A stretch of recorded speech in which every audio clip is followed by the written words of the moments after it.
اچھا وہ ٹرمپ نے نیا کر دیا، انہوں نے کہا جی ہم تو آپ کو اپنے ساتھ شامل کرنا چاہتے، بلکہ نقشہ بھی انہوں نے جاری کر دیا. اچھا ایک نقشہ انہوں نے بھی جاری کیا ہے گریٹر اسرائیل والا، دونوں نقشوں کے بارے میں ذرا بتائیے. تو دیکھیں گریٹر اسرائیل تو ان کا پرانا خواب ہے کہ یہ نقشہ کئی دفعہ آ چکا ہے. امریکن ٹرمپ کے آنے سے بہت خوش تھے، لیکن اب یہ محسوس ہوتا ہے کہ امریکن ٹرمپ کے آنے سے کچھ پریشان ہیں. امریکن یا کینیڈی؟ امریکن. اچھا وہ کون سے امریکن پریشان ہیں یہ سوال ہے.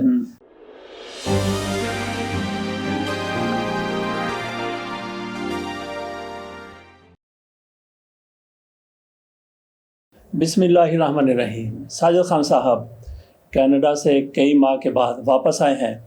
پہلے تو ان سے کینیڈا میں سردی، پاکستان میں سردی، یہ وہاں پہ کہاں پہ رہے یہ پوچھتے ہیں، اور اس کے بعد ہمارے موضوعات ہوں گے. کینیڈا میں تبدیلی آ رہی ہے، وزیر اعظم تبدیل ہوئے ہیں، ٹرمپ صاحب آ رہے ہیں، تو کینیڈا کے باہر بھی تبدیلی آ رہی ہے، پوری دنیا میں تبدیلی آ رہی ہے. لیکن پہلے خان صاحب سے وہی کہ وہاں کا موسم، یہاں کا موسم اور مائیگریشن کے بارے میں بتا دیجیے کہ اب ان کی کیا پالیسی بن رہی ہے. شکریہ ایوان صاحب. ہاں جی بالکل، میں کچھ عرصہ کینیڈا رہ کے آیا ہوں گی، اور میں شاید ابھی بھی نہ آتا، کیونکہ وہاں کی زندگی بہرحال یہاں کی زندگی سے بہتر ہے. وہ بھی اس لحاظ سے بہتر ہے کہ تمام تر جو سہولیات ہیں وہ آپ کو گھر کے دروازے میں مل جاتی ہیں، اور وہاں پہ یہ مسئلہ نہیں ہے کہ آپ کا کام نہیں ہو رہا یا پٹواری صاحب جو ہیں وہ رس گئے ہیں وغیرہ وغیرہ. خیر تو بات افغان صاحب نے کی کہ کینیڈا کے بارے میں بتایا. جب میں کیوں آ گیا، سچی بات تو یہ ہے کہ وہاں برف شروع ہو گئی تھی اور خوب برف باری ہوئی، اور اس دفعہ کی جو کرسمس تھی وہ وائٹ کرسمس تھی، اتنی زیادہ برف تھی، اور کرسمس سے پہلے شروع ہو گئی تھی. اور وہ لوگ کس شہر میں تھے آپ؟ میں ٹورانٹو کے نوائی علاقے میں ایک جگہ ہے ملٹن. اچھا جی. میں وہاں پہ رہتا تھا، اور وہ ملٹن جو ہے وہ ایک نیا شہر ہے آبادی کے لحاظ سے. ہے تو پرانا، لیکن پچھلے 10 سال میں کافی ترقی ہوئی ہے. اچھا جن دنوں وہاں پہ آپ سمجھتے ہیں، کہتے ہیں گرمی بہت زیادہ، تو کتنا درجہ حرارت ہوتا ہے؟ دیکھیے گرمی درجہ حرارت اگر 100 سے اوپر ہو جائے تو اگر آپ ٹورانٹو شہر میں رہ رہے ہوں تو جگہ جگہ آپ کو لوگ پانی کی بوتلیں تقسیم کرتے نظر آتے ہیں. گرمی نہیں 100 سے اوپر کیا مطلب؟ 100 سینٹی گریڈ نہیں، اتنا درجہ حرارت ہوتا ہی نہیں. ہو جاتا ہے کبھی وہ تو پانی ابلتا ہے نا. نہیں 100 پہ پانی، موسم سے پانی نہیں ابلتا سر. آپ نے کبھی دیکھا کہ 100 پہ پانی ابلا ہو؟ اچھا. یا کبھی نہیں کوئی فارن ہائٹ تو نہیں ہے، کیونکہ درجہ ڈگری میں جو ہے جس کو 100 بخار ہوتا ہے. اچھا وہ فارن ہائٹ ہوا. فارن ہائٹ ہے تو 100 کے اوپر پانی کہاں ابلتا ہے سر؟ ہاں جی. لیکن 100 کے اوپر گرمی بڑی ہوتی ہے سر، مجموعی طور پہ دیکھا جائے. اچھا پھر کمال یہ ہے کہ ہماری دھوپ جو ہے سر وہ ذرا ترچھی آتی ہے. اگر آپ دھوپ میں زیادہ عرصہ رہیں تو آپ کا رنگ خراب نہیں ہوگا.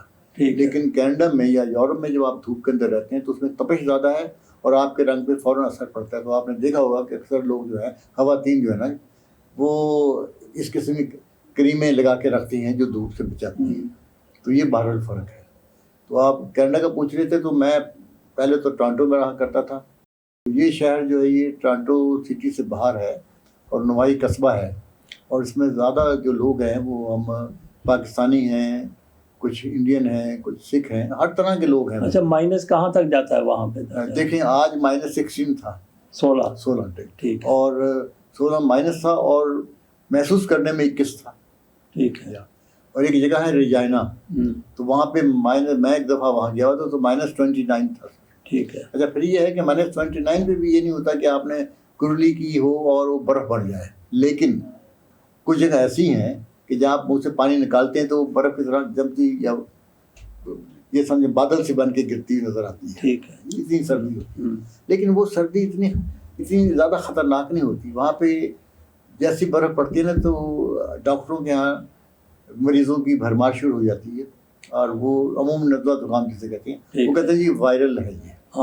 اور اس میں تحقیق اب انہوں نے یہ کی ہے کہ جب آپ باہر نکلیں تو پورے کپڑے پہن کے نکلیں، اور منہ پہ آپ ماسک رکھیں. جیسی ٹھنڈی ہوا اندر جائے گی تو وہ پرابلم کرے گا. تو یہ یعنی کہ پہلے سے ہی طے شدہ چیزیں ہیں. ٹھیک. تو اس کی وجہ سے بہرحال لوگوں کو اویئرنیس ہے تو بچت کافی ہو جاتی ہے. اچھا یہ تو ہو گیا موسم کا. ابھی وہاں کی سیاست کے بارے میں بات کر لیں تھوڑی سی. سر سیاست کے بارے میں کیوں چھوڑنا پڑا جسٹن صاحب؟ ایک تو چھوڑنا اس لیے پڑا کہ ان کی اپنی حیثیت متاثر ہو رہی تھی. اچھا پھر یہ ہے کہ ان کی جو نمبر 2 خاتون تھی جو نائب وزیر اعظم بھی تھیں، اور یہ سمجھیں کہ فنانس کے بارے میں لک آفٹر کرتی تھیں، ان کی پارٹی کی، انہوں نے استعفیٰ دے دیا۔ اچھا اچھا، پھر یہ ہے کہ جب سے نہیں ایک بندے نے استعفیٰ دے دیا، اس نہیں پہ ڈپینڈ کرتے تھے وہ؟ نہیں دیکھیں، ایک ویسے تو پارٹی کے کو نے پتہ لگ گیا تھا کہ اگر الیکشن ہوں گے اور مجھے پارٹی سنبھالنی پڑی تو مجھے پارٹی کے لوگ مجھے ووٹ نہیں دیں گے، تو یہ بنیادی چیز تھی۔ پھر انہوں نے حالیہ دنوں میں جو تقریر کی ہے اس میں انہوں نے کہا ہے کہ جناب میں جس طریقے سے میں چاہتا تھا جس طریقے سے کینیڈا کے لیے کام کر سکوں میں ویسے نہیں کیا۔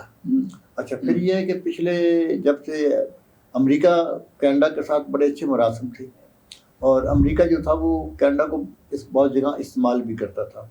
وہ اس طریقے سے استعمال کرتا تھا کہ اگر امریکہ نے کینیڈا فوج بہت ساری بھیجی ہے افغانستان میں، تو اس میں کینیڈین سولجر بھی شامل ہوتے تھے جو فرنٹ فٹ کے اوپر ہوتے تھے۔ اور امریکہ جہاں پہ بھی اپنی افواج بھیجتا ہے وہاں پہ یہ بھی لازمی ہوتا ہے کہ اس میں سب سے زیادہ جو سیویلین ہوتے ہیں وہ CIA کے لوگ ہوتے ہیں جو مقامی آبادی اور حالات پہ نظر رکھیں۔ اور کینیڈا ایک زمانے میں کینیڈا یعنی کہ 10 سال پرانی بات ہے یہ سمجھے کہ کینیڈا کے لوگ امریکہ جایا کرتے تھے شاپنگ کرنے کے لیے، کینیڈا کے لوگ امریکہ جاتے تھے شاپنگ۔ اچھا، اس کی کیا وجہ؟ ایک تو کینیڈین ڈالر مضبوط تھا، امریکن ڈالر کمزور تھا اس کرنسی کے مقابلے پہ، تو آپ اچھی شاپنگ کر سکتے تھے۔ پھر یہ ہوا کہ جتنے اچھے اسٹور جو تھے امریکہ کے تھے انہوں نے وہ تمام تر اسٹور جو ہے کینیڈا میں بنا لیے، انویسٹمنٹ کر دی۔ تو اور پھر یہ کہ کینیڈین کرنسی کم ہوتی گئی اور امریکن کرنسی بڑھتی گئی، اب وہاں جانے کا رجحان ختم ہو گیا۔ ٹھیک ہے، جبکہ جانے پہ کوئی پابندی نہیں ہے، آپ جب جا سکتے ہیں، ویزا یعنی کہ ویزے کی ضرورت نہیں ہے، لیکن امریکہ نے ایک شرط رکھی ہوئی ہے کہ کینیڈین وہاں جا کے کام نہیں کر سکتے۔ اچھا جی، تا وقت ہے کہ آپ کو کوئی ہائر نہ کرے۔ حتیٰ کہ یہ ہوتا ہے کہ جو لوگ کینیڈا میں ڈاکٹر بنتے ہیں انہیں امریکہ کے لیے بھی امتحان پاس کرنا پڑتا ہے۔ اچھا، اس کے مقابلے پہ کینیڈا نے یہ رکھا ہوا ہے کہ جو امریکن یہاں پہ آئیں وہ ہمارا امتحان پاس کر کے مقامی میڈیکل سسٹم میں داخل ہوں۔ تو اس قسم کی چیزیں دونوں طرف ہیں۔ پھر کینیڈا بہت بڑا ملک ہے سر، امریکہ کی سے بڑا ملک ہے رقبے کے حوالے سے، اور بے شمار رقبہ خالی پڑا ہوا ہے۔ اچھا جی، اور بہت ساری ایسی جگہ ہیں جہاں سے کچھ نہیں نکالا گیا۔ پھر کینیڈا کا جو لیکن وہاں پہ برف جمی ہوئی ہے، برف بھی جمی ہو، پھر آبادی نہیں ہے سر۔ ٹھیک ہے، پھر یہ ہے کہ وہاں پہ کینیڈا میں تیل نکلتا ہے، لیکن اس تیل کی وہ تیل اس قسم کا ہے جو گریڈنگ کے حوالے سے اگر آپ اس کو صفائی کریں تو پھر زیادہ پیسے لگتے ہیں۔ تو کینیڈا بجلی جو ہے وہ امریکہ سے لیتا ہے اور امریکہ کو بجلی دیتا بھی ہے۔ اچھا، دونوں چیزیں ہیں۔ پھر یہ کہ امریکہ سے تیل خریدتا بھی ہے اور امریکہ کو تیل دیتا بھی ہے ریفائنری کے حوالے سے، کیونکہ بعض جگہ ان کا جو تیل ہے کروڈ آئل وہ ان کے یہاں کام آ جاتا ہے اس انڈسٹری کے اندر۔ اور اب جو نیا سلسلہ شروع ہوا ہے کہ کینیڈا امریکہ میں جو گاڑیاں بکتی ہیں 20% گاڑیاں کینیڈا میں تیار ہوتی ہیں۔ اچھا اچھا، اب یہ ہے کہ چائنا نے الیکٹرک گاڑیاں جو ہیں وہ انٹروڈیوس کروائی ہیں، کوریا نے کروائی ہیں، تو وہ یہ سمجھیں کہ ٹیسلا جو امریکن برانڈ ہے اس کے مقابلے پہ اگر 100 گاڑیاں بکتی ہیں تو 100 میں سے 30 جو ہوتی ہیں وہ کورین یا چائنیز ہوتی ہیں۔ ان کی تعداد بات ترتیب بڑھ رہی ہے اور امریکہ اس کو بھی الارمنگ سمجھتا ہے۔ تو امریکہ نے بھی ان گاڑیوں پہ پابندی تو نہیں لگائی، وہ بھی مقابلے میں آ رہی ہے ٹیسلا کے، لیکن ٹیسلا کی کوالٹی ان گاڑیوں سے بہتر ہے۔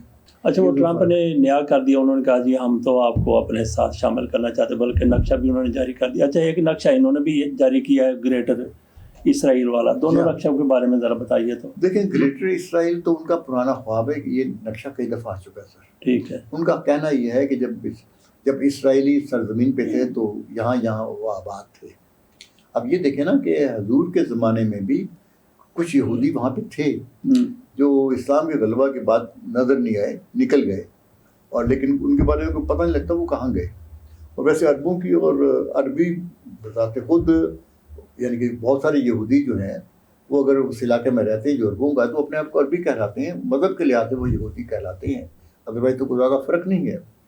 تو جو بنیادی آپ کا سوال تھا وہ اس حوالے سے تھا کہ یہودیوں نے تو ایک علاقے کا تعین کر لیا کہ ہمارے پاس یہ علاقہ تھا، اور اس میں آپ دیکھتے رہیں کہ ایسا ایسا بڑھ رہے ہیں۔ وہ شام سے انہوں نے بہت ساری زمین ہتھیا لی، عراق سے ہتھیا لی، اور پھر یہ دیکھیں اس میں سب سے حیران کن بات یہ ہے کہ جو ترکی ہے وہ بظاہر تو یہودیوں کی مخالفت کرتا نظر آتا ہے، لیکن ترکی کے یہودیوں کے ساتھ بہت سارے اچھے تعلقات ہیں اور کاروبار میں کوئی تقسیم نہیں ہے کہ یہ کسی یہودی کا قسم کا مطلب یہ کوکا کولا ہے یا میکڈونلڈز ہے تو وہ پابندی نہیں ہے، تو یہ ایک فرق ضرور ہے۔ اچھا، تو وہ ٹرمپ والا جو انہوں نے ابھی کر دیا جی کہ یہ ہمارے ساتھ شامل ہو جائے، نقشہ بھی جاری کر دیا انہوں نے۔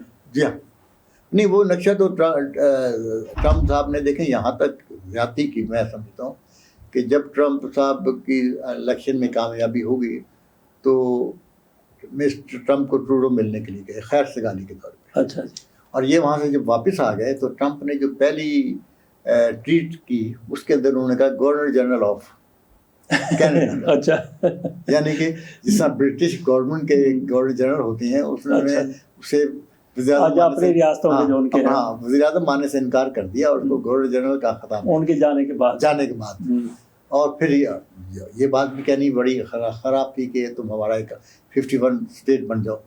اچھا، پھر اس میں یہ ہے کہ کچھ لوگ کینیڈا میں بھی ایسے ہیں جن میں جو اپنا ٹورانٹو جس علاقے میں آتا ہے اس کو انٹاریو کہا جاتا ہے، اس کا جو چیف منسٹر ہے انہوں نے یہ کہا ہے کہ جناب آپ اگر خریدنا چاہیں تو قیمت لگا لیں، لیکن ہم بھی 3-4 ریاستیں خریدنا چاہتے ہیں۔ لیکن انہوں نے ساتھ کہا، ہم نے یہ مذاق میں کہا، ہاں نہیں انہوں نے، کیونکہ ٹرمپ نے کہا ہے کہ it was just a joke, اس نے بھی کہا کہ it was just a joke, ٹھیک ہے۔ لیکن بہرحال امریکن ٹرمپ کے آنے سے بہت خوش تھے، لیکن اب یہ محسوس ہوتا ہے کہ امریکن ٹرمپ کے آنے سے کچھ پریشان ہیں۔ امریکن یا کینیڈی؟ امریکن۔ اچھا وہ کون سے امریکن پریشان ہیں یہ سوال ہے۔ وہ امریکن رجیم فوج جو ہے وہ پریشان ہے، کیونکہ ٹرمپ نے ایک بات وہاں اچھا ایک دو رجیم پریشان ہے، وہ پہلے پریشان تھے، ان کو آنے نہیں دینا چاہتے تھے، نہ آئے۔ تو دوسرا وہ جو وہاں پہ غیر ملکی ہیں وہ بھی پریشان ہے، جو نیٹو ہے نا وہاں کے رہنے والے وہ خوش ہیں اس سے۔ ہاں وہ خوش ہیں کیونکہ نیٹو کو تو پہلے ہی بڑا دبایا گیا ہے۔ دیکھیں نا امریکہ کے بھی نیٹو ہے کالے جنہوں یعنی کہ جب امریکہ نے دریافت کیا اس کے بعد، اور کینیڈا میں بھی نیٹو ہے۔ اچھا کینیڈا میں جو نیٹو ہیں کینیڈین گورنمنٹ نے یہ کیا ہوا ہے کہ ان سب کو ایک تو ان کے علاقوں میں کوئی تبدیلی نہیں کی، ان کو آزادی دی، اور اگر وہ کچھ نہیں کرتے تو ان کو باقاعدہ وظیفہ ملتا ہے، ٹھیک ہے، اگر آپ کام نہیں کرتے۔ اور کیونکہ امریکہ کے مقابلے میں کینیڈا ایک ویلفیئر اسٹیٹ ہے، اس میں سب سے بڑی بات یہ ہے کہ جو کینیڈا میں رہنے والے لوگ ہیں قانونی طور پہ یہ رہیں، ان کو تمام کینیڈا میں ان کا میڈیکل فری ہے۔ اگر آپ کام نہیں کرتے، آپ جا کے بتاتے ہیں کہ میرے پاس کام نہیں ہے، تو تقریباً 9 مہینے کا عرصہ ہے، 6 سے 9 مہینے تک وہ آپ کو مدد بھی کرتے ہیں مالی، اور آپ کو کام کا طریقہ بھی بتاتے ہیں کہ آپ یہ کام کر سکتے ہیں۔ آپ ٹرک ڈرائیور بن جائیں، ٹرک ڈرائیونگ کی جو ٹریننگ ہے اس کے پیسے ہم آپ کو دیں گے، اور کوشش کریں گے آپ کو کام مل جائے جی، اور کاموں کے سلسلے میں وہ۔ لیکن سب سے بڑی خرابی جو کینیڈا میں اب نظر آ رہی ہے، اب آ کے کچھ ایسے لوگ ہیں جو ریاست کو تنگ کر رہے ہیں۔ اچھا وہ کون سے لوگ ہیں؟ اس میں اس وقت کینیڈا کے ہندوستان کے ساتھ تعلقات خراب ہیں۔ ایک تو سکھوں کی وجہ سے کہ بہت سارے سکھوں کو ہندوستان کی حکومت نے اور اسپیشلی ان کے وزیر اعظم نے سکھوں کو مروانے کا فیصلہ کیا، اور پھر سکھوں کا یہ دعویٰ بھی ہے خالصتان کے حوالے سے، جس کو کینیڈا حیثیت دیتا ہے، اہمیت نہیں دیتا، لیکن انڈیا اس بات کو بہت برا مانتا ہے۔ دیکھیں آپ دیکھیں ایک اور جو سب سے اہم چیز ہے کہ تمام لوگوں نے، مرزائیوں نے، شیعہ حضرات نے، سنی حضرات نے کینیڈا میں، جو پاکستان کے حوالے سے میں بتا رہا ہوں، وہاں جا کے سیاسی بنا لی۔ لیکن جو خراب بات یہ ہوئی کہ جتنے ایم کیو ایم کے لوگ گئے انہوں نے بھی سیاسی بنا لی، لیکن ان کو نہیں مل سکے۔ اچھا، اس کی وجہ یہ تھی کہ وہ کہتے تھے کہ یہ آپ سیاسی پناہ لے کے آ گئے ہیں، لیکن آپ وہاں پہ آپ محفوظ ہیں، آپ کی حکومت بن گئی ہے، اور آپ سیاسی حیثیت اور اہمیت رکھتے ہیں، تو پھر ہم آپ کی کیوں مدد کریں؟ تو ان کے یہ سمجھیں کہ 90% جو ایم کیو ایم کے کیس ریجیکٹ ہو جاتے تھے، ٹھیک ہے، لیکن کمال یہ ہے کہ ریجیکٹ ہونے کے بعد وہ واپس نہیں آتے تھے، وہ امریکہ چلے جاتے تھے اور وہاں پہ رست بچ جاتے تھے۔ ٹھیک ہے، تو یہ حیران کن اچھا بات ہے۔ ابھی وہ امیگریشن کے حوالے سے کوئی پالیسی چینج ہوئی ہے کینیڈا؟ جی ہاں، ابھی جب سے ٹرمپ آیا ہے تو ٹرمپ نے یہ کہا ہے کہ ایک تو نہیں، یہ کینیڈا کی، اچھا جی، ٹرمپ کی وجہ سے چینج ہو رہی ہے پالیسی۔ ٹھیک ہے، ہاں جی، ان کے ذہن میں پہلے بھی تھا، لیکن ٹرمپ کی وجہ سے زیادہ ہو گیا کہ پہلے یہ تھا کہ سر کوئی شخص اگر امریکہ جاتا ہے نا سر، تو 6 مہینے یعنی کہ جتنے کا عرصے کا بھی ویزا عموماً 5 سال کا ہوتا ہے، تو وہ آپ کو پہلی انٹری دیتے ہیں امریکہ والے 6 مہینے کی، ٹھیک ہے، اور اس کے بعد آپ 6 مہینے اس میں ایکسٹینڈ کر سکتے ہیں۔ لیکن وہ ایکسٹینشن اس لیے ہوتی ہے کہ آپ درخواست کرتے ہیں کہ میں 6 مہینے اور رہنا چاہوں گا. اچھا 1 سال کے اندر آپ یہ فیصلہ کر سکتے ہیں کہ آپ کو یہاں سیاسی پناہ لینی یا نہیں, تو وہ سیاسی پناہ آپ کا کیس فائل ہو جاتا ہے. جبکہ کینیڈا میں ایسا نہیں تھا اور نہیں ہے. لیکن جو ٹرمپ صاحب نے آگے کام کیا, سب سے پہلے انہوں نے یہ کہا ہے کہ کینیڈا سے اور میکسیکو سے جو سامان بھی جائے گا امریکہ, اسے 25% ڈیوٹی ہوگی. اچھا جی, ٹیرف ہوگا. تو اب کینیڈا یہ کہتا ہے کہ ہم تو آپ سے بہت سارا سامان منگواتے ہیں, ہم تو کوئی ٹیرف اتنا نہیں لیتے. آپ ہم سے جو چیزیں لیں گے, اگر 25% ٹیرف ہو, جیسا 20% گاڑیاں بنتی ہیں, تو جب وہ قیمت بن جائے گی تو مارکیٹ میں ہماری فیس ویلیو ختم ہو جائے گی, ہمارا پروفٹ ختم ہو جائے گا, ہم جتنی تنخواہیں دیتے ہیں ان کا سسٹم ختم ہو جائے گا. تو یہ ان کو بڑی پریشانی ہے 25% کے حوالے سے کہ ایسا کیوں کر رہا ہے. اور پھر ٹرمپ صاحب نے جیسا کہہ دیا کہ آپ ہماری ایک علیحدہ اسٹیٹ ہیں اور آپ ہمارا حصہ ہیں. تو وہ, اور ٹرمپ نے کیوں کہا, اس وقت امریکہ جو ہے وہ مالی بحران کا شکار ہے سر. ہم تو ویسے ہی کہہ رہے ہیں کہ سر ڈالر امریکہ کی وجہ سے ڈالر ایک مساوی قیمت پہ رکا ہوا ہے. یہ نہیں کہا جا سکتا کہ ڈالر قیمت اتنی ہے اس وقت پاکستان کے لحاظ سے. لیکن اگر اسی ڈالر کا موازنہ آپ ہندوستان سے کریں یا سعودی عرب کی کرنسی سے کریں یا کوئی سی کرنسی سے کریں تو ڈالر مضبوط نظر نہیں آتا, وہ دوسری کرنسی زیادہ مضبوط نظر آتی ہے. تو یہ جو فرق ہے, اور بھارت ٹرمپ ایک بزنس مین ہے اور وہ کہتا ہے کہ امریکہ کو ترقی بزنس کے ذریعے کروائی جا سکتی ہے. تو اس سے اب آتے ہی یہ کہہ دیا کہ ہماری افواج جو دنیا بھر میں جہاں پہ ہیں ان کا کردار کم ہوگا, ختم تو نہیں ہوگا, کم ہوگا. لیکن ابھی حالیہ دنوں میں اس نے یہ بھی کہا ہے کہ کہیں اگر کوئی ہمیں اس قسم کا آپریشن کرنا پڑا تو میں فوج کو کہوں گا کہ وہ کرے, امریکی مفادات کو مد نظر رکھ کے. خان صاحب بہت بہت شکریہ. ناظرین, اس حوالے سے امریکہ کے حوالے سے تھوڑی سی بات بعد میں بھی کریں گے, ابھی یہاں سے اجازت دیجیے. اللہ حافظ. بہت شکریہ, اللہ حافظ.